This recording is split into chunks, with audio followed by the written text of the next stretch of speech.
അച്ഛൻ സദ്യ ഉണ്ടാക്കി തരട്ടെ. അച്ഛൻ വേറെ സദ്യ ഉണ്ടാക്കി തരട്ടെ. തരൂ, വിശക്കണോ? ഇന്ന് ആരുടെ പിറന്നാളാ? ഇന്ന് എന്റെ ഭർത്താവിന്റെ. അല്ല, എന്റെ അച്ഛന്റെ. ഞങ്ങളുടെ അച്ഛനെ. എന്റെ ഭർത്താവ്.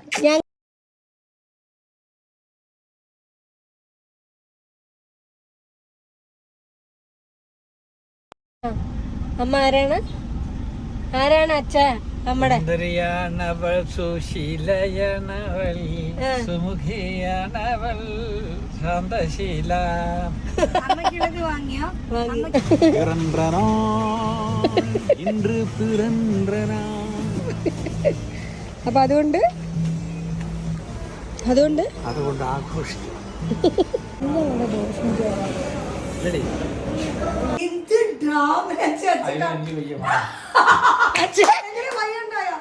ആംബുലൻസ് വിളിക്കുമ്പോ